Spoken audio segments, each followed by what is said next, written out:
வணக்கம். மாலை முரசு செய்திகள் தொலைக்காட்சியில் 50 முக்கிய செய்திகளை விரைவாகவும் துல்லியமாகவும் அரை மணியில் பார்க்கலாம்.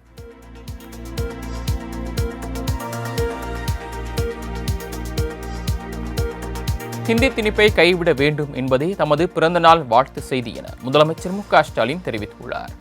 புதிதாக தொடங்கப்பட்ட கட்சிகள் கூட திமுகவை எதிர்த்துதான் அரசியல் செய்ய வேண்டும் என்ற நிர்பந்தத்தில் இருக்கின்றனவா என்ற செய்தியாளரின் கேள்விக்கு பதிலளித்த முதலமைச்சர் தான் அதை பற்றியெல்லாம் கவலைப்படவில்லை என்றும் நாட்டை பற்றியும் மாநிலத்தை பற்றியும் தான் கவலைப்படுவதாக கூறினார். மேலும் மாநிலத்தில் சுயாட்சி, மத்தியில் கூட்டாட்சி வேண்டும் என்பதே தனது நிலைப்பாடு என்றார். முன்னதாக சென்னை கோபாலபுரத்தில் உள்ள தனது இல்லத்தில் தனது தாயார் தயாளு அம்மாவை சந்தித்து அவர் ஆசி பெற்றார்.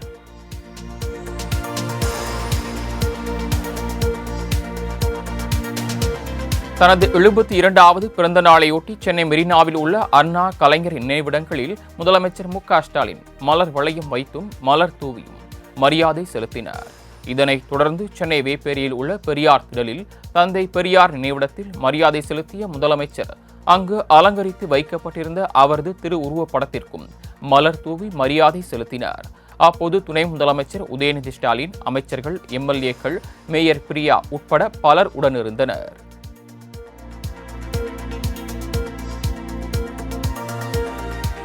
முதலமைச்சர் மு.க.ஸ்டாலின் தனது பிறந்த நாளை கேக் வெட்டி கொண்டாடினார். சென்னை அண்ணா அறிவாலயத்தில் நடைபெற்ற நிகழ்ச்சியில் திமுக நிர்வாகிகள், தொண்டர்கள் உள்ளிட்டோர் முதலமைச்சரை நேரில் சந்தித்து தங்களது வாழ்த்துக்களை பகிர்ந்து கொண்டனர்.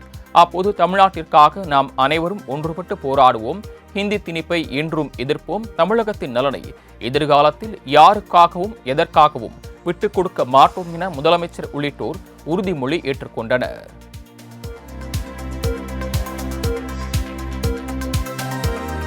ஈரோடு மலைவாழ் மாணவ மாணவிகள் முதலமைச்சர் மு.க.ஸ்டாலினை நேரில் சந்தித்து பிறந்தநாள் வாழ்த்து கூறியது நிகழ்ச்சியை ஏற்படுத்தியது. தமிழ்நாடு முதலமைச்சர் மு.க.ஸ்டாலின் தனது 72வது பிறந்த நாளை கொண்டாடி வருகிறார்.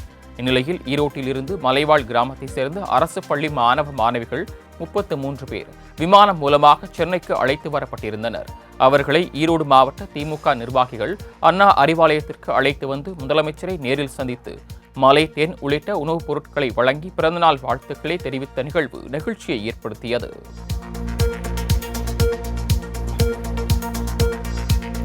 மார்ச் 5ஆம் தேதி முதலமைச்சர் மு.க.ஸ்டாலின் தலைமையில் நடைபெறவுள்ள அனைத்துக் கட்சி கூட்டத்தில் பாஜக பங்கேற்காது என கட்சியின் மாநில தலைவர் அண்ணாமலை தெரிவித்துள்ளார்.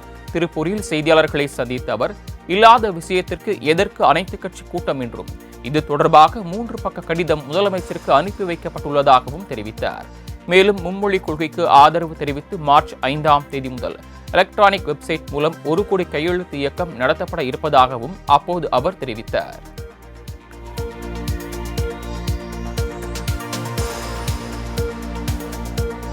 சீமான் வீட்டில் சம்மன் ஒட்டி நடந்து கொண்ட விதம் சரியில்லை என்றும் தமிழக காவல்துறை தனது அதிகாரத்தை தவறாக பயன்படுத்துகிறதோ என்ற ஐயம் எழுவதாகவும் பாஜக மாநில தலைவர் அண்ணாமலை தெரிவித்துள்ளார்.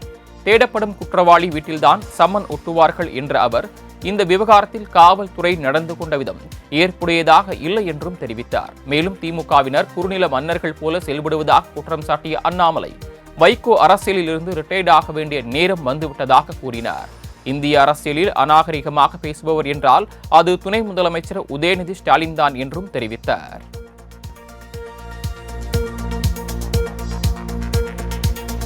தமிழ்நாட்டில் பிறை தென்பட்டால்தான் ரமலான் நோன்பு நாளை தொடங்கப்படும் என்று அறிவிக்கப்பட்டுள்ளது.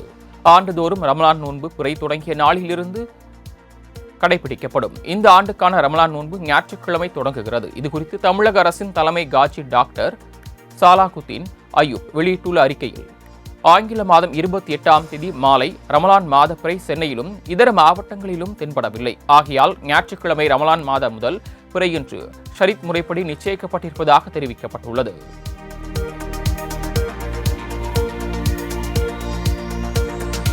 தமிழகத்தில் தாமரை மலரவே மலராது என திமுக எம்பி கனிமொழி திட்டவட்டமாக கூறியுள்ளார். முதலமைச்சர் மு.க.ஸ்டாலின் பிறந்த நாளை முன்னிட்டு சென்னை கிழக்கு மாவட்ட திமுக மகளிர் அணி மற்றும் மகளிர் தொண்டரணி சார்பில் மாவட்ட மகளிர் அணி அமைப்பாளர் சுதா தீனதயாளன் தலைமையில் நலத்திட்ட உதவிகள் வழங்கப்பட்டன.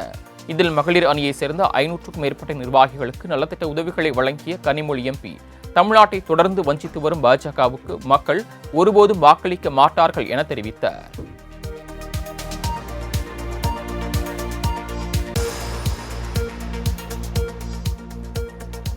திண்டுக்கல் சிறுமலையில் மர்ம பொருள் ஒன்று வெடித்து கேரளாவை சேர்ந்த சிபி என்பவர் உயிரிழந்துள்ள நிலையில் இந்த சம்பவத்துக்கு அதிமுக பொதுச் செயலாளர் எடப்பாடி பழனிசாமி கண்டனம் தெரிவித்துள்ளார். இது தொடர்பாக தனது எக்ஸ் பதிவில் பயங்கரவாதம் தலை தூக்கும் அளவிற்கு மக்களின் பாதுகாப்பு முற்றிலுமாக சீர்குலைந்திருப்பது கடும் கண்டனத்துக்குரியது என்று தெரிவித்துள்ளார். தமிழ்நாட்டின் பாதுகாப்பை கருத்தில் கொள்ளாமல் காவல்துறையை தன்னகத்தே வைத்திருக்கும் முதலமைச்சர் மு.க.ஸ்டாலின் தினம் ஒரு வீடியோ ஷூட்டிங்கில் பிஸியாக இருப்பதாக விமர்சித்துள்ளார். தமிழ்நாடும் நம் மக்களும் நலமாகவும் பாதுகாக்கவும் இருக்க வேண்டும் என்றும் உணர்வோடும் முதலமைச்சர் அடிக்கடி சொல்லிக் காட்டுகின்ற அந்த இரும்பு கரத்தை இப்போதாவது பயன்படுத்தி செயல்படுத்த வேண்டும் என குறிப்பிட்டுள்ளார்.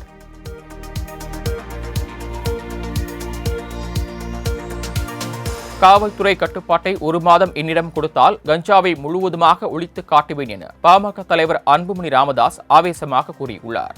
சென்னை தியாகராய நகரில் பாட்டாளி மக்கள் கட்சி சார்பில் 18ஆம் ஆண்டு வேளாண் நிலநிதி அறிக்கையை அன்புமணி ராமதாஸ் வெளியிட்டார். பின்னர் செய்தியாளர்களிடம் பேசிய அவர், சட்டம் ஒழுங்கை பாதுகாக்காமல் அரசியல் தலைவர்களை துன்புறுத்தும் பணியில் காவல்துறையினர் ஈடுபட்டுள்ளதாக அவர் கண்டனம் தெரிவித்தார். What bro, very wrong bro too என விஜய் குறித்து கேள்விக்கு பதிலளித்த Anbumani, sorry bro, next question bro என பதிலளித்தார்.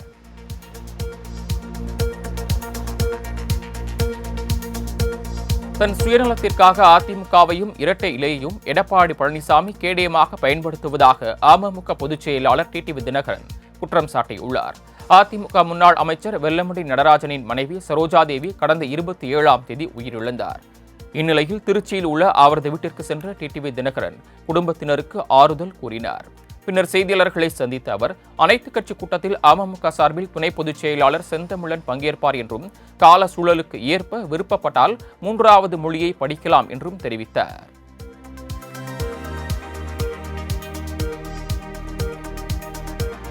பாஜக மாநில தலைவர் அண்ணாமலை ஒரு உளறல் வாயன் என்றும் அவர் இருக்கும் வரை திமுக வெற்றி அடையும் என நடிகர் எஸ்.வி. சேகர் கடுமையாக விமர்சித்துள்ளார். சென்னை சோழிங்கநல்லூரில் நீரிழிவு நோய் விழிப்புணர்வு சிறப்பு கிளப்பை திறந்து வைத்த நடிகர் எஸ்.வி. சேகர் நீரிழிவு நோய் கால் சென்டர் நம்பரையும் அறிமுகம் செய்து வைத்தார். பின்னர் செய்தியாளர்களை சந்தித்த அவர், நான் சொல்வதை நீங்கள் செய்யவில்லை என்றால் நிதி தர மாட்டேன் எனவும் சொல்வது நியாயமா என மத்திய அரசை விமர்சித்தார்.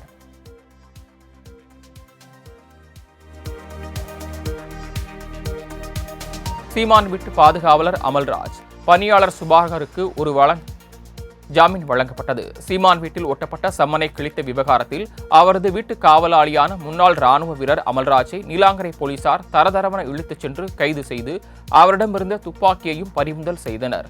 முன்னாள் எல்லை பாதுகாப்பு படை வீரர் போலீசாரால் இழுத்துச் செல்லப்பட்ட காட்சி பரபரப்பை ஏற்படுத்திய நிலையில் அமல்ராஜ் மீது 2 வழக்குகளை பதிவு செய்த போலீசார் புழல் சிறையில் அடைத்தனர். இந்நிலையில் அரசு அதிகாரிகளை பணி செய்ய விடாமல் தடுத்த வழக்கில் சோழிங்கநல்லூர் நீதிமன்ற மேஜிஸ்திரேட் ஜாமீன் வழங்கி உத்தரவிட்டுள்ளார்.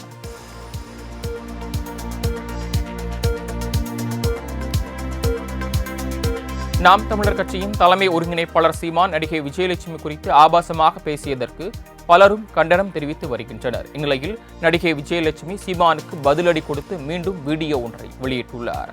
அதில் 2008 6 மாதம் தான் பழகினேனா, அப்புறம் ஏன் 2011 வழக்கு தொடர்ந்தேன், இந்த மாதிரி அசிங்கமா பேசுற வேலை வேண்டாம், உன்னை விட அசிங்கமா கேவலமா பேச தனக்கு தெரியும் என்று தெரிவித்துள்ளார்.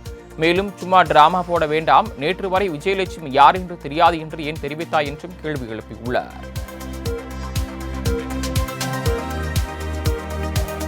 மத்திய அரசு எந்த திட்டம் கொண்டு வந்தாலும் அதனை எதிர்க்க திமுக முடிவெடுத்துள்ளதாக பாஜக பிரமுகர் சரத்குமார் தெரிவித்துள்ளார்.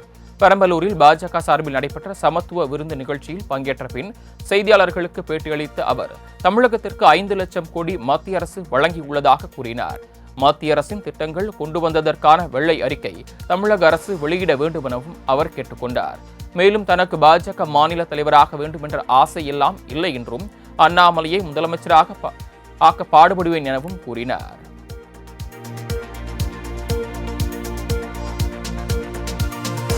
(2026) அதிமுக ஆட்சி அமையும் மாற்றத்திற்காக மக்கள் தயாராகிவிட்டதாக முன்னாள் அமைச்சர் விஜயபாஸ்கர் தெரிவித்துள்ளார். நெல்லை தச்சாநல்லூரில் நடைபெற்ற பொதுக்கூட்டத்தில் பேசிய அவர், திமுக ஆட்சியில் கள்ளச்சாராயம் ஆறாக பெருக்கெடுத்து ஓடுவது போல இன்னும் ஓராண்டில் திமுக ஆட்சி ஓடிவிடும் என்றார்.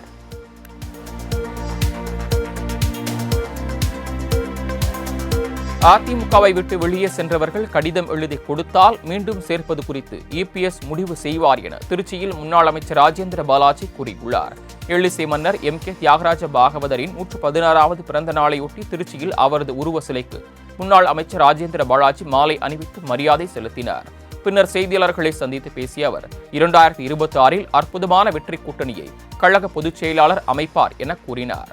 முதலமைச்சர் மு.க. ஸ்டாலினுக்கு பிறந்தநாள் வாழ்த்து கூறிய ராஜேந்திர பாலாஜி ஸ்டாலின் ஆட்சியில் வேதனையாக நிலவுவதாக தெரிவித்தார்.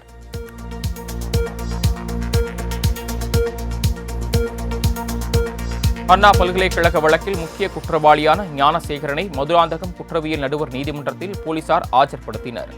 பாக்கம் என்ற இடத்தில் இயங்கி வரும் அரவிந்த் செராமிக்ஸ் கடையின் உரிமையாளர் பாலச்சந்தர் என்பவரை கடந்த 2018ஆம் ஆண்டு கடத்திய வழக்கில் ஞானசேகரனை கைது செய்த போலீசார் பலத்த போலீஸ் பாதுகாப்புடன் நீதிமன்றத்தில் ஆஜர்படுத்தினர். அப்போது வழக்கினை விசாரித்த நீதிபதி மீண்டும் 14ஆம் தேதி ஆஜர்படுத்த உத்தரவிட்டார்.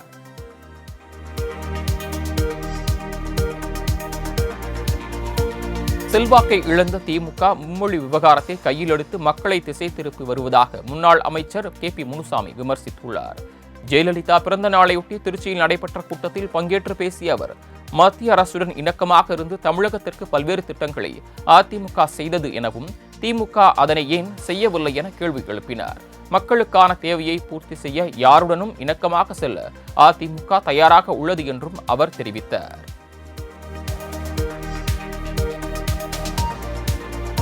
திருவள்ளூர் மாவட்டத்தில் குவாரி அமைக்க எதிர்ப்பு தெரிவித்து 2வது நாளாக போராடிய பொதுமக்களை போலீசார் கைது செய்தனர். கரடிப்புத்தூர் கிராமத்தில் சென்னை எல்லை சாலை பணிகளுக்காக செம்மண் குவாரிக்கு அண்மையில் கனிம வளத்துறை அனுமதி வழங்கியது. இதற்கு எதிர்ப்பு தெரிவித்து பொதுமக்கள் குடும்ப அட்டை, வாக்காளர் அடையாள அட்டை உள்ளிட்ட ஆவணங்களை கிராம நிர்வாக அலுவலகத்தில் ஒப்படைத்து போராட்டத்தில் ஈடுபட்டனர்.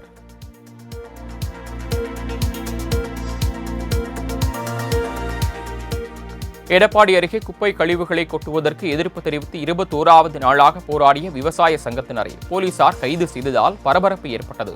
சேலம் மாவட்டம் எடப்பாடியை அடுத்த குறுக்குப்பாறையூரில் 1,54 லட்சம் ரூபாய் மதிப்பீட்டில் திடக்கழிவு மேலாண்மை திட்டம் தொடங்கப்பட்டு குப்பை கழிவுகளை கொட்டுவதோடு சுற்றுச்சுவர் அமைக்கும் பணி நடைபெற்று வருகிறது. இதற்கு எதிர்ப்பு தெரிவித்து விவசாய சங்கத்தினர் மற்றும் அப்பகுதி விவசாயிகள் கடந்த 6 மாதங்களாக பல்வேறு கட்ட போராட்டங்களை நடத்தி வருகின்றனர். இந்நிலையில் 21வது நாளாக போராடி வரும் விவசாயிகளை தேவூர் போலீசார் கைது செய்து அங்குள்ள சமுதாய கூடத்தில் அடைத்தனர்.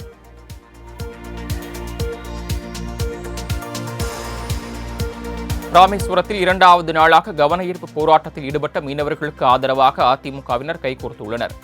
எல்லை தாண்டி மீன்பிடித்ததாக சிறைப்பிடிக்கப்பட்ட ராமேஸ்வரம் மீனவர்களை விடுவிக்க கோரி தங்கச்சிமடம் வலசை பேருந்து நிறுத்தத்தில் மீனவர்கள் தொடர் போராட்டத்தில் ஈடுபட்டு வருகின்றனர். இந்நிலையில் மீனவர்களின் போராட்டத்திற்கு ஆதரவாக ராமநாதபுரம் மாவட்ட அதிமுகவினர் தற்போது இணைந்துள்ளனர். மத்திய மாநில அரசுகள் நடவடிக்கை எடுக்காத பட்சத்தில் மிகப்பெரிய அளவில் போராட்டத்தை முன்னெடுக்க இருப்பதாக மீனவர்கள் தெரிவித்துள்ளனர்.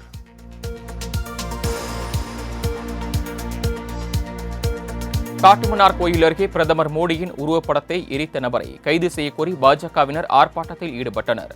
கடலூர் மாவட்டம் காட்டுமன்னார் கோயில் அருகே வக்ஃப் திருத்த சட்டத்தை எதிர்த்து மனிதநேய மக்கள் கட்சியினர் நடத்திய போராட்டத்தில் பிரதமர் மோடியின் உருவப்படம் தீயிட்டு எரிக்கப்பட்டது.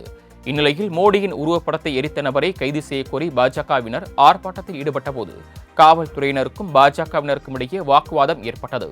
மேலும் பாஜகவினர் திடீரென கடலூர் புதுவை சாலையில் மறியலில் ஈடுபட்டதால் பரபரப்பு ஏற்பட்டது.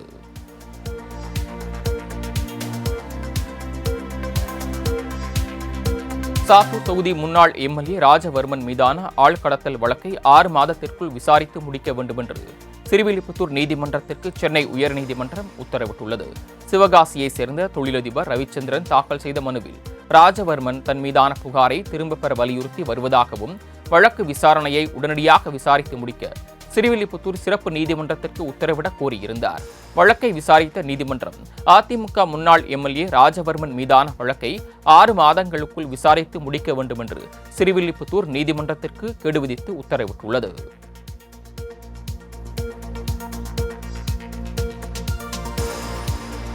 ஆம்பூர் அருகே மலைக்கோயிலில் இருந்த வேலை உடைத்த சமூக விரோதிகள் மீது நடவடிக்கை எடுக்க கோரி பொதுமக்கள் வலியுறுத்தியுள்ளனர். திருப்பத்தூர் மாவட்டம் ஆம்பூர் அருகே நாயக்கநேரி மலைக்கு செல்லக்கூடிய வனப்பகுதியில் மலையடிவாரத்திலிருந்து சுமார் 1100 அடி உயரத்தில் நாமமலை அமைந்துள்ளது. இங்குள்ள கோயிலுக்கு ஆம்பூர், கம்பிக்குல்லை, ரெட்டித்தோப்பு மற்றும் நாயக்கநேரி ஊராட்சிக்குட்பட்ட மலை கிராமங்களிலிருந்து ஏராளமான மக்கள் வந்து வழிபட்டு செல்கின்றனர். இந்நிலையில் மலை கோயிலில் இருந்த வேல் சமூக விரோதிகளால் உடைக்கப்பட்டிருக்கிறது. இந்த செயலில் ஈடுபட்டவர்களை கண்டறிந்து கைது செய்ய வேண்டுமென அப்பகுதி மக்கள் நகர காவல் நிலையத்தில் புகார் அளித்துள்ளனர்.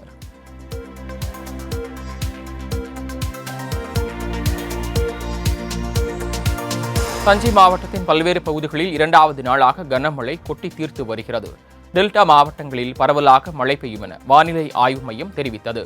இதேபோல் நேற்று காலை முதல் தஞ்சாவூர் மாவட்டத்தின் பல்வேறு பகுதிகளில் கருமேகங்கள் சூழ்ந்து ஒரத்தநாடு, பட்டுக்கோட்டை, நாஞ்சிக்கோட்டை உள்ளிட்ட பல்வேறு பகுதிகளில் மழை பெய்தது. இதன் காரணமாக வெப்பம் தணிந்து மாவட்டம் முழுவதும் குளிர்ச்சியான சூழல் நிலவி வருவதால் பொதுமக்கள் மகிழ்ச்சி அடைந்துள்ளனர்.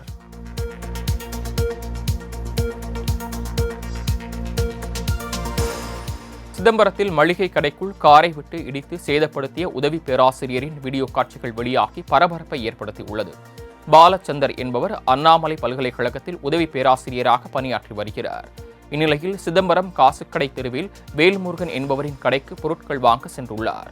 அப்போது அவருடன் வாக்குவாதம் ஏற்பட்டதாக கூறப்படுகிறது. இந்த நிலையில் அந்த கடைக்குள் காரை விட்டு 2 முறை இடித்து அங்கிருந்த பொருட்களை நொறுக்கி சேதப்படுத்தியுள்ளார்.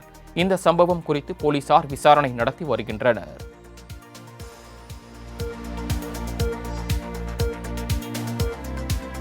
செங்கல்பட்டு அரசு மருத்துவமனையில் வட மாநில இளைஞருக்கு அறுவை சிகிச்சை செய்ய மருத்துவர்கள் மறுத்து வெளியேற்றிய சம்பவம் அதிர்ச்சியை ஏற்படுத்தியுள்ளது. செங்கல்பட்டு சிறுசேரி சிப்காட்டில் பணியாற்றி வந்த மேற்கு வங்கத்தை சேர்ந்த ஹரதன் புகாரி என்பவர் கடந்த 22ஆம் தேதி விபத்தில் சிக்கினார். அவர் செங்கல்பட்டு அரசு மருத்துவமனையில் சிகிச்சை பெற்று வந்தார். இந்நிலையில் தமிழக முதல்வரின் மருத்துவ காப்பீடு அட்டை இல்லாததால் அறுவை சிகிச்சை செய்ய மருத்துவர்கள் மறுத்துவிட்டனர். அவர் காலில் கட்டுடன் நடக்க முடியாமல் சென்னை சென்ட்ரல் ரயில் நிலையத்திலிருந்து சொந்த ஊருக்கு புறப்பட்டு சென்றார்.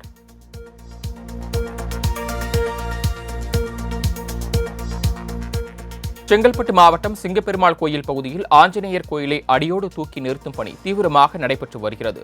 சாலையை விட மிக ஆஞ்சநேயர் கோயில் தாழ்வாக உள்ளதால் கழிவுநீர் மற்றும் மழைநீர் தேங்கும் நிலை ஏற்பட்டுள்ளது.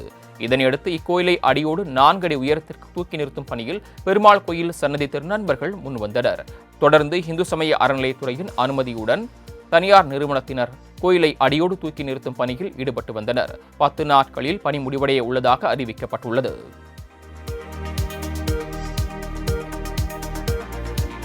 விருதுநகர் மாவட்டம் சிவகாசியில் பணி நேரத்தின் போது மது அருந்திய மாநகராட்சி ஊழியர்கள் போதையில் கவுன்சிலர்களை அவதூறாக பேசிய வீடியோ வெளியாகி பரபரப்பை ஏற்படுத்தியுள்ளது. சிவகாசி மாநகராட்சியில் குடிநீர் இணைப்பு வழங்கும் பணிகளில் ஈடுபட்டு வரும் பணியாளர் மகேஸ்வரன் மற்றும் மாரிமுத்து ஆகிய இருவரும் தங்களுக்கு வழங்கப்பட்ட பணிகளை கிடப்பில் போட்டுவிட்டு பணி நேரத்தின் போது மதுக்கடைக்கு சென்று மது அருந்தியதாக கூறப்படுகிறது. போதை தலைக்கேறிய ஊழியர் மகேஸ்வரன் கவுன்சிலர்களை தரக்குறைவாக பேசிய வீடியோ வைரலாகியுள்ளது.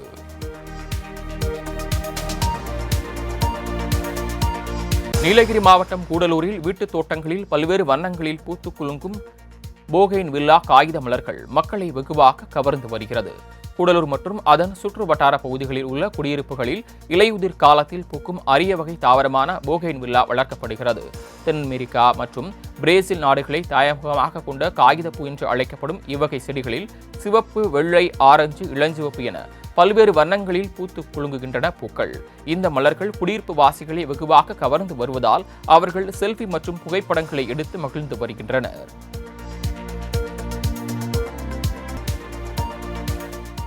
கடந்த பிப்ரவரி மாதம் ஜிஎஸ்டி 1.84 லட்சம் கோடி ரூபாய் வசூலாகியிருப்பதாக மத்திய அரசு அறிவித்துள்ளது.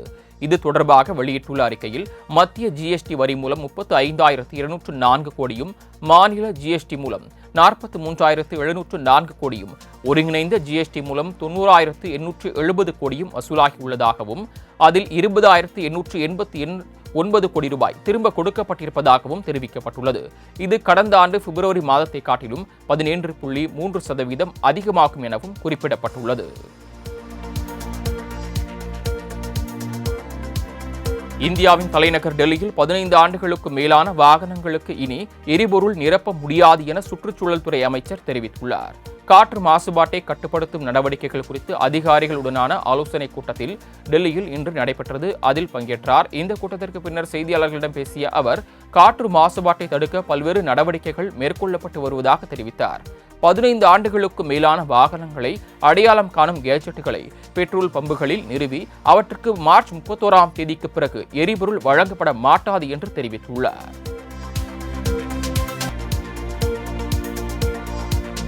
உத்தரகாண்டில் ஏற்பட்ட பயங்கர நிலச்சரிவில் பனிச்சரிவில் 49 பேர் உயிருடன் மீட்கப்பட்ட நிலையில் 5 பேர் மாயமாகியுள்ளனர். திபெத் எல்லை மனாபாஸ் இடையேயான பகுதியில் நிலச்சரிவு ஏற்பட்டது. இதில் சாலைகளில் அமைக்கும் தொழிலாளர்கள் தங்கியிருந்த நிலையில் இந்த விபத்தில் 57 பேர் உயிரோடு பணியில் புதைந்தனர்.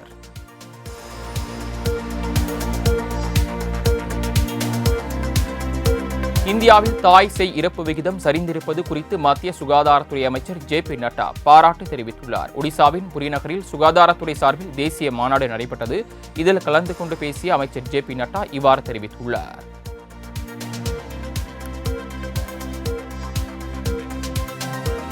மீண்டும் விண்வெளியில் செயற்கைக்கோள் ஒன்றிணைப்பு பரிசோதனை செய்யப்படுவதாக இஸ்ரோ தகவல் தெரிவித்துள்ளது. விண்வெளியில் இந்தியாவின் விண்வெளி நிலையத்தை அமைக்கும் திட்டத்தை இந்திய விண்வெளி ஆய்வு நிறுவனம் செயல்படுத்த உள்ளது.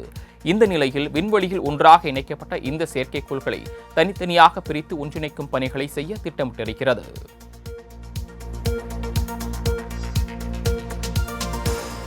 கர்நாடக மாநிலம் பெலகாவியில் ஏடிஎம் மையத்திற்குள் நுழைந்த மர்ம கும்பல் ஒன்று இயந்திரத்தை உடைத்து பணத்தை கொள்ளையடித்து சென்றது. பெலகாவி மாவட்டம் சாம்ரா கிராமத்தில் இந்த கொள்ளை சம்பவம் அரங்கேறியிருக்கிறது. இது தொடர்பாக காவல்துறையினர் விசாரித்து வருகின்றனர்.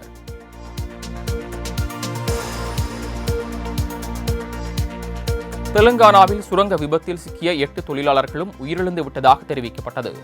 நாகர் கர்னூல் மாவட்டத்தில் அமராபாத்தில் சிறிசைலம் நீர்த்தேக்கத்திற்கு அருகில் உள்ள சுரங்கப்பாதை கட்டுமான பணிகள் போது 8 பேர் சுரங்கத்தில் சிக்கியிருந்தனர். இந்த விபத்தில் தீயணைப்புத் துறையினர் மீட்பணியில் ஈடுபட்ட நிலையில் இந்த விபத்தில் யாரும் உயிர் பிழைக்கவில்லை என்று தெரிவிக்கப்பட்டுள்ளது. ஜெர்மன் ஓபன் பேட்மிண்டன் போட்டியில் இந்தியா ஜோடி அரையிறுதிக்கு முன்னேறியது. ஜெர்மன் ஓபன் பேட்மிண்டன் தொடரில் ஜெர்மனியில் நடைபெற்று வருகிறது. கலப்பு இரட்டையர் பிரிவில் காலிறுதி சுற்றில் இந்தியாவின் தனிஷா கிரஷ் ஜோடி, துருவ் கபிலா ஜோடி ஆகியோர் சீனாவின் ஜோடியை எதிர்கொண்டது. இதில் சிறப்பாக ஆடிய இந்திய ஜோடி வெற்றி பெற்றது.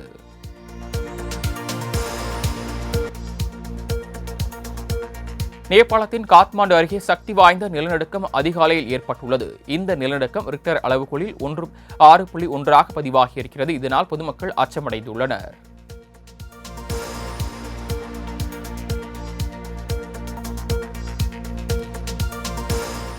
சென்னையில் ஆபரண தங்கத்தின் விலை சவரனுக்கு 160 ரூபாய் குறைந்து 63,520 ரூபாய்க்கு விற்பனை செய்யப்படுகிறது. தங்கம் விலை கடந்த 2 நாட்களாக குறைந்து வந்திருக்கிறது. அந்த நிலையில் 25ஆம் தேதி ஒரு சவரன் 64,600 ரூபாய்க்கு விற்பனை செய்யப்பட்ட நிலையில் புதிய உச்சத்தை தொட்டதன் பிறகு தங்கம் விலை ஏற்ற இறக்கத்தோடு காணப்பட்டது. இந்த சூழலில் 4வது நாளாக தங்கத்தின் விலை வீழ்ச்சி கண்டிருக்கிறது.